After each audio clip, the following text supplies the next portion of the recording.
Alright, so the new Spider-Man trailer's here, and if you've listened to this channel before, you know that I love Spider-Man. I'm gonna be incredibly critical of this trailer because I like Spider-Man. And I'm not just gonna eat up any bullshit, like a lot of you people. First thing I have to say is, my opinion towards this movie is, I hated the Amazing franchise, and I'm glad they're rebooting it, and I liked Tom Holland in Civil War quite a bit. But after watching this trailer, I have a giant problem, and that is Peter's Asian friend, which goes against Spider-Man lore, not because it's an Asian friend, it's because Peter didn't have any friends. If you're going back to the classic Spider-Man, he was a loner, everybody made fun of him. So the Sam Raimi franchise got that right. I don't care how much you want to bitch about organic web shooters and the Green Goblin's costume, that movie series, still, even though this one's not out, I'm still calling it, is going to remain the most faithful adaptation of Spider-Man. Why? Well, because you have somebody that loves Spider-Man making it. Not just a hired gun, not just a studio desperate for money. Secondly, I hate that his friend knows his secret identity. That was something in the comics that wasn't a thing. And you're going to say, well, not everything's meant to be from the comics. Look, Ultimate Spider-Man is overrated. If that is your Spider-Man, reassess your life. Well, not your whole life. Just reassess your Spider-Man reading situation and go check out the old classic stuff because it's a lot better. I've read both. I'm still in my 20s. Ultimate Spider-Man came out when I was a little kid. It was geared towards me. I didn't like it because it was too teenagey drama. Like, even when I was a teenager, I wasn't into that whole teenage drama shit, you know? I wasn't worried about he said, she said bullshit. I wasn't worried about the whole Mary Jane drama. Like, I liked how it went. In the classic Spider-Man, he was a nerd in high school, he blossomed in college. That's more of a realistic thing, you know? And I enjoyed college a lot more than I enjoyed high school, so I tend to like college-based stories and movies more so than just your average high school drama. Because I didn't peak in high school, you know? That wasn't the prime time of my life. That's the second song reference I've made today. The trailer starts out with a nice quick montage of New York, and then we see Spider-Man foiling a bank robbery because the guys are dressed like the Avengers, which I like that. I think that is awesome. That is very Marvel Comics. If you actually go back and read some of the classic books, you'll encounter people dressed up like characters committing crimes, or you'll see, fake Spider-Men. Usually it's the chameleon. But that's a very classic comic book trope. That's a very Marvel-y trope, and I really like that. Spider-Man looks great in that action scene. I like the costume enough. It's not my favorite. I'm really against the outer web shooters in the black accents on the shoulders and the cuffs. I would rather it be just strictly classic Spider-Man. I like the mask. I like all the red parts, and I like how they've incorporated a little bit of that Tony Stark design in the blue aspects of his suit. So, from a design standpoint, it's about an 80 out of 100. I mean, I like the suit. I'm not gonna ignore the movie. Like, I hated the Amazing Spider-Man 1 costume. That is the absolute worst superhero interpretation ever. 1, because Spider-Man's my favorite character, and 2, because it looks like a fucking basketball. We see Peter and his Asian buddy sitting next to each other in the cafeteria, and they see Liz Allen.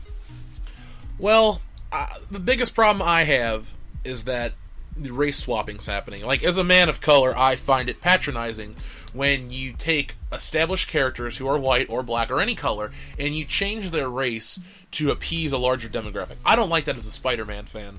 And as a human being, I feel like you're challenging my intelligence. I find that offensive. And if you think, oh, it's great, we deserve more. Who are we, and what is deserved? Like, this is an adaptation of Spider-Man. Adapt Spider-Man. I don't need your modern SJW twist on the whole bullshit. The Spectacular Spider-Man cartoon switched to Liz Allen's race too, and I was like, I don't like it either. I mean, you can put Peter Parker in high school with all new characters, and the demographic that you're targeting won't know the difference. If you say that Peter Parker went to school with a kid named Daniel Bosworth, and that was his best friend, those kids that you're targeting in this whole ad campaign and all this shit, they're gonna buy into that. So, don't shit on the people that actually like Spider-Man, that have bought the comics, read the books, know the lore. Don't piss on them because they think, oh, they're the most excited. They're going to see it no matter what, because I've skipped Spider-Man films in theaters. And no, if you knew me personally, you'd be surprised. We see Tony Stark next, and I like the little play between those characters. I think it's nice to have Peter and Tony have a pseudo father-son relationship when Peter's at a young age. In the comics, Peter was a lot older. It was kind of weird that Tony was able to manipulate him. This makes more sense since Uncle Ben has died more recently, as opposed to the comic book timeline where Civil War is when they connect in the comic, but that's like 42 years into the real Spider-Man lore, so whatever, that's neither here nor there. But it's nice to see Robert Downey Jr. I'm a little tired of him in the Avengers films because the older I get, the less I agree with what he does. That's why I like Civil War so much, because it made me dislike a character I've liked based on politics and, siding with Captain America. And that's something really awesome. That's not what you see in DC films. It's like, in a DC movie, it's like Batman, good, Joker, bad. But does Joker have some valid points? Not if it's Jared Leto. We're greeted to a little more Spider-Man action. That's cool. I like it.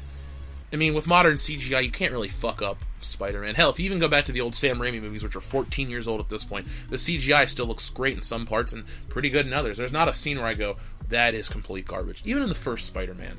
And for as bad as Spider-Man 3 is, and it's not a great movie, but it's still better than everything that's come after it, that CGI is great. Especially the part where Peter Parker's fighting Harry Osborn's Green Goblin on the snowboard thing. Like, that CGI is almost a decade old, and it looks phenomenal. The Vulture pops up in this trailer, and I think he looks pretty cool. This is one of the aspects that I don't want adapted directly from the comics, because an old guy in a Vulture suit is not intimidating. Hell, it never was.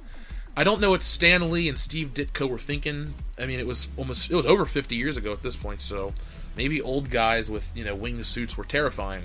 But the modern interpretation looks good. I am really a fan of the fact that they kept the feather, the fur around the neck. It's a nice throwback. And speaking of throwbacks, the web armpits, or the web glider, or whatever you want to call it, because he really didn't specifically use it to glide a lot. Spider-Man did web swing. It was just kind of there. It was, whatever. It was cool. It's nice to see it in the movie. I hope it's not, permanent. I hope they treat it a lot like the John Romita stuff, where Spider-Man's costume will evolve slightly. Now, I'm not one of those people that says every time an artist takes over a Spider-Man story that his suit is actually changed. It's just really their artistic interpretation. Only within the realm of the comics do they actually discuss when the suit changes. So I hope in the next one, or even at the end of this one, he gets a different suit that's more comic accurate. I also find it interesting that they're hinting at the issues he has with Tony Stark. Peter wants to be his own man. Tony Stark's trying to protect him. I kind of like that they're going to try to drive a wedge this early in the story, because I don't really want to see a Spider-Man film where it's Iron Man's sidekick Spider-Man or something like that, I have had my fill of Iron Man. Maybe I'm in the minority, but it'll be okay when Robert Downey Jr. hangs up the mantle. I don't want another actor to play him, but there's nothing left for the character to do. It's just too much all the time. I'm looking forward to seeing Spider-Man interact with other characters. It would be nice if the Fantastic Four were owned by Marvel, because in this trailer we see Spider-Man trying to join the Avengers, which makes sense because he needs money and they're glamorous and they're the team. But in the comics it was the Fantastic Four. I understand the change and I like it, but it would be nice to see Peter interact with the Human Torch, who is a superhero about the same age as him, and it would be a lot more interesting than just another father-son dynamic. The scope of this movie is a lot bigger than I thought. He goes from New York to Washington, D.C., out to sea. That's cool. I've always been a fan of just the New York-centric storyline of Spider-Man. That's why I'm very anti-modern Spider-Man comics, because he fucking goes to China and England and all these other countries. Like, there's an issue, I shit you not, where he goes to outer fucking space and then, base jumps from space and lands on Earth. Like, that's in a Spider-Man story. A modern Spider-Man story. For as asinine and insane as some of the old crazy stories get, especially in the 70s, when you fight the Gibbon and all that shit, nothing's dumber than Spider-Man leaping from outer space. And nothing's dumber than him having, web shooters that he talks to and it changes his webbing. That's a video for another day. This is about the Spider-Man trailer. That final shot of Spider-Man and Iron Man swinging through New York is cool. Little things like that, though, aren't enough to make me excited for a movie. I get it. I'm in my 20s. I guess I'm just so old to Hollywood, even though I have disposable income and I can go out and buy movie tickets when I want. I can go buy your movies on Blu-ray. I can pick up the t-shirt, the action figure, whatever, if I want to do it. But I guess I'm just too old. So, as a man that's in his 20s, I feel like this movie's just a slight bit too young for me. I don't like the music choice. I don't like high school. Like, I had a good time in high school. I was a good student, whatever. It's past me. I don't need to relive it. Like, I'm so tired of it. Like, people go on about, oh, we don't need another origin story for Batman or Superman. I don't need another fucking Spider-Man high school movie.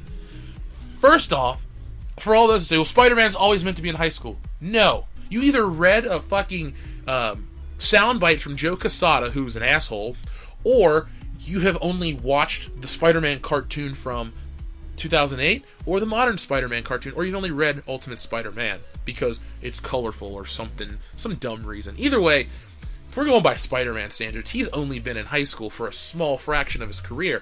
By issue 31 or 2, Spider-Man was out of high school, and he was into college, where he remained for like a decade in real time, maybe even longer. I think he dropped out in the 80s and entered in like 66 or 5. My point is, they're focusing on, like, such a small portion of Spider-Man that I'm over as a fan. Like, I don't care about, dealing with homework in school and then fighting crime. Like, who gives a shit? I'm more interested in, like, the moral dilemma between Captain America and Iron Man, The whole Registration Act. Well, that's from the comic. But my point is, like, those are the things, the bigger picture is what I'm interested in. Now, I do like the smaller, more character-driven stuff, especially like Winter Soldier's it's just, 2 superheroes, well, 3 if you count Black Widow, she's a hero. Anyway, it's like 3 superheroes versus the government. That's a cool story.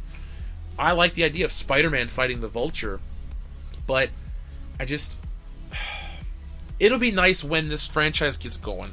I hope it gets going. I mean, right now, I'm right down the middle. Optimistic to, I'm in the middle, like, I don't really have an opinion outside of, like, I hope it's good. Let me rephrase it. I do have an opinion, but my expectations are right down the middle. It could be an awesome movie. I don't think it'll be the best Spider-Man movie by a long shot, and I don't think it'll be like this game changer either. It's what I'm really worried about more than anything is how society, the fans, whatever, take this movie. I think a lot of people that either kind of like comic books and kind of know a little bit about it that happen to like Spider-Man are going to be very excited about this movie. They don't know why they're excited. They're just excited. It's like, oh, Spider-Man! Like, we've just come off of an era, or error, if you want to be really dick about it, with the Andrew Garfield Spider-Man movies. They were wrong. They were bad. Like, the day he lost his job, the cynical side of me said, fuck yeah. Fuck you, Andrew Garfield. Yeah, it sucks your girlfriend dumped you around the same time, but you were a piece of shit Spider-Man. Avi Arad is a piece of shit producer. Everyone involved with the Amazing Spider-Man franchise was a piece of shit. Like, you people are so money hungry, which money's great. Like, I'm all about the money. But make a good product to get the money. Like the Marvel movies. Now, this isn't a real Marvel movie, so don't get in the comments like, oh, this is all Marvel all the time. No, Sony still holds the keys. Marvel's just borrowing the car for a little bit. If it comes back with a nice wax, that's still a benefit, but it ain't theirs to do whatever they want with. They can't mod that shit. So, I think what I want to say, if I'm saying anything at all, is be realistic. Don't get so blindly excited by this one trailer. It looks nice. The effects are cool. The story could be interesting, but I mean, it's already predictable. Okay, so Spider-Man's gonna be a nerd, obviously. He's gonna get his powers. He's gonna pine for some girls. Him and his Asian buddy are gonna know the truth about his secret identity. Aunt May is gonna be worried about him because it's like, oh, I heard your grades are slipping. That's why she's probably at school to talk to a teacher. So Spider-Man's gonna have to deal with that. Then it's gonna go on to, oh, the class is going on a field trip. Some shit happens with the Vulture.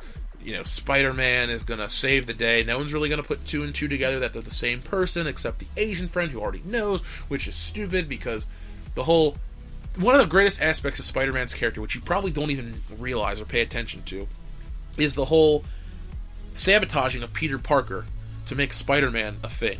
Batman is real, Bruce Wayne's just a persona.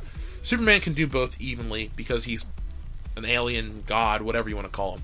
But Spider-Man is just a dude who so happened to have these powers, and he needs to. He only has so much, and he has to take from one to give to the other. You know, like in the old comics with Betty Brant, if you even know who Betty Brant is. He talks bad about Spider-Man to, you know, ditch, like, suspicion of he's Spider-Man. And, like, that causes problems in his real life. You know, Betty gets pissed off at him. She's like, how can you do that? That's what Jameson does.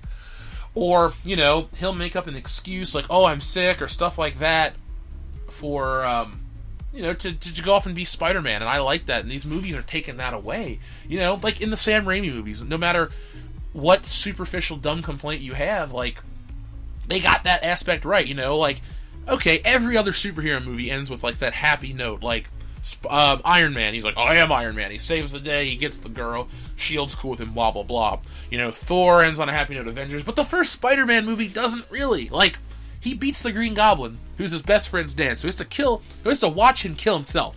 So that's kind of melancholy. Then at the end, when the girl he's wanted the entire film, and according to the film, his entire life, finally wants him, he turns her away. Why? To keep her safe. That's Spider-Man. That last 3 minutes of that 2002 film, that's Spider-Man boiled down to the greatest concentration you could ever get. No one's done it better. No one's going to do it better because the money they think is out there, they want to put that money on this other version of Spider-Man. It's like, look, Spider-Man's so marketable, you can do anything with it. Why not just make it accurate, make it good? There's such a rich history of Spider-Man that I don't have any reason to understand why they change it for this modern setting. Like, does Peter need to wear glasses and the yellow sweater? No, I'm not saying that, but, like, have him be a loner. It works. It's cool. It's more interesting, you know? You can even throw in the dynamic, is he dangerous and all that shit. And then, you know, I didn't really like in Ultimate Spider-Man how he had school problems. Like, that was the one thing he kind of could breeze through with school, but it was the other shit in his life that he couldn't breeze through. It was nice, you know, he had bullies, he had other shit to deal with. He had Aunt May always dying. That's gone too, like old Aunt May. Yeah, Marissa Tomei's hot, and I like her, but I enjoyed old Aunt May in the comics, old Aunt May in the Raimi movies. Like, what's wrong with an old Aunt May? That woman, Rosemary Harris, gave 3 awesome performances. Even in a shitty Spider-Man 3, like, she does a great job. And hell, even Aunt May has a story arc, you know? She loses Uncle Ben, she has money problems, she has to sell their house and move on and stuff. Like, those movies were great. I don't care what you say. Go back and rewatch them. They're phenomenal. This movie could be phenomenal, could be amazing, could be spectacular, could be sensational, could be the ultimate Spider-Man movie to some. But to me, it's just going to be another Spider-Man movie that I hope is good. So, this is like 18 minutes of me rambling on. Honestly, I could go on all day about Spider-Man, but I don't think you give a shit. Clearly, people were up in arms about my dislike of the Power Rangers trailer. Now, that movie looks like absolute garbage. This Spider-Man movie could be great. I'm going to go see it if the trailers continue to maintain this level, because you got guys like Michael Keaton, who is awesome. I mean, that's Batman. I don't care what you say, man. Like, people my age and a little younger and a little older, that's Batman. And that's fucking cool. Like, that dude is menacing. That dude is a great actor. I don't know if he won an Oscar for Birdman. I got the Blu-ray, but he definitely deserved it. Like, Michael Keaton is an A-plus actor. And it's nice that they're bringing that kind of level acting to Spider-Man and other Marvel movies, because Robert Downey Jr. has kind of become a caricature of himself. I don't take him seriously anymore. Like, Tony Stark used to be so awesome and so good. Now he's just kind of a joke, and everything he does is like, ha. Like, the humor is not wasted on me, but I see, it's like Seinfeld. I see where it's supposed to be funny, and I could laugh to give the illusion that I give a shit, but I don't. Like, I don't need a dark, gritty universe like the DC universe, because if you listen to this channel, you know I fucking hate those movies. Well, the new ones at least. But, like, tone it down just a smidge. That's why I was so into Doctor Strange, you know? It had its moments, it had its humor, but overall they kept it pretty, you know, pretty good, pretty serious. I just want Robert Downey Jr. to be the Robert Downey Jr. we all know he could be, and not just be a fucking walking quip machine, you know? Like the whole hug it out thing, or the I'm opening the car door for you. I think old Iron Man would have been like, you know, just get out, or something stupid like that. It would have been funny. I am looking forward to Happy Hogan, though. I thought Jon Favreau did a great job directing the first Iron Man movie, and I like him playing Happy Hogan, so that's a benefit. So it's nice to see him. It's nice to see some familiar faces and some new faces. I am not into this whole Spider-Man and his cast of amazing brown friends. I think it's a little patronizing. I find it offensive. Like, I'm not white, so don't use that whole angry white man thing, because you're a fucking idiot. We have pictures of us on this channel. Go see what we all look like. The podcast is mostly not white, so where's your argument there? Oh, you don't have one because you can't formulate one. You probably just are gonna go and cry on the internet like, oh, World Class Bullshitters said something mean about brown people. No, we didn't. Like, listen. Speaking of listening, the World Class Bullshitters episode for this week is done. It'll be uploaded later today. I just slept in and had some shit to do, so if you're a regular listener of our channel, make sure you do.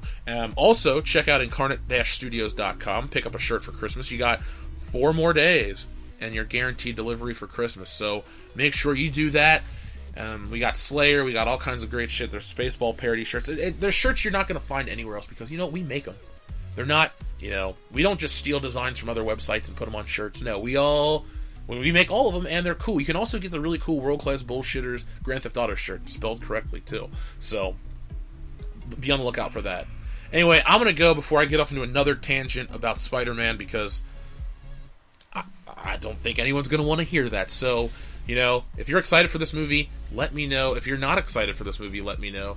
If you thought this video had some points of interest, give it a thumbs up, subscribe to our channel, go back and listen to our backlog of other comic book and Star Wars related things. We go into deep cuts about comic book movies because, me and the guys do like this shit, and that's why we're critical. I don't say, like, oh, this movie doesn't look amazing, because you know what, here's the thing, I'm never going to be Jeremy Jahns jumping for the camera going, hey guys, blah blah blah blah blah, awesome-tacular. Like, that's never going to be me. I'm never going to wear a fucking cape and, like, cry watching a Star Wars trailer, because it's a fucking movie, and it could suck. Like, there's no reason to get that excited over a fucking movie trailer. Like, I'm just being realistic to you. That's the one thing I want to get. Yeah, our channel's called World Class Bullshitters, but there's world class in there, and I think we give some world class knowledge when we talk about certain things, and Spider-Man happens to be one of them. I don't want us to be one of those channels that's like, hey, everyone comes here to watch you geek out. Like, no, come to this channel to hear, like, valid criticism, because valid criticism doesn't mean I dislike it. I'm going in like, hey, this could be a great movie. That, to me, is the best you can give a movie. Don't go into a movie saying, like, this is going to be so awesome, because you know what? It might not be awesome. And one of two things are going to happen. You're going to leave disappointed, and you're going to be, like, really upset, or you're going to not want to admit being wrong, so you're going to act like a really shitty movie is really, really good, and it's not. Like, The Force Awakens, millions of people went in like, it's got to be better than the prequels because George Lucas is gone. And then, you know what? The movie fucking sucked. And you're going on like, well, it was great because it wasn't the Like, that's not even a fucking argument at this point. So, with the Spider-Man movie, if you go, well, it's not Tobey Maguire because he's not crying. Well, you know what? That's not even a fucking real criticism. Because you're just bitching about one scene in Spider-Man 3. Oh my god, you're so original. You saw memes on the internet. If you notice, if none of those memes come from Spider-Man 2, and like one comes from the first movie. So maybe you should, maybe the Jameson one comes from part 2, but that's a great meme, That is a great meme. And, J. Jonah Jameson, who's going to play him? I would think, as an awesome surprise to the audience, is if all of a sudden, J.K. Simmons just appears in the movie. No hype, no build up, no nothing. Just like one day they're like talking about the Daily Bugle, and there's his fucking face, or there he fucking is. He can play multiple characters. He can be Jim Gordon and J. Jonah Jameson. That would be amazing, because that is probably the best comic book performance, or best live action performance in a comic book movie ever. It's accurate, it's funny, it's entertaining. I wanted more of J. Jonah Jameson, but I'm glad they didn't give him to us, because that's what makes him special. Like, Iron Man is awesome in small doses. He's getting a little too much for me now. J. Jonah Jameson was never too much. And if you notice, they didn't put him in the Amazing movies. They had him email Peter Parker, they had the Daily Bugle truck, they had all that shit. I'm hoping J. Jonah Jameson's played by J.K. Simmons and that he has a big part, because he was so awesome. Like, if they're going to keep Iron Man around, maybe have him be like a positive male role model and have J. Jonah Jameson be a negative male role model. It would be an interesting dynamic. There's tons of things that could go on there, and it could be great. So, for the 13th time, I'm going to say goodbye. We'll be back later this week with Star Wars Week, so if anything I've said has intrigued you about Spider-Man, come back to hear what I have to say about Star Wars, because it's going to be a lot more controversial, a lot more in-depth, a lot more surprising. So thanks for listening, and we will see you later.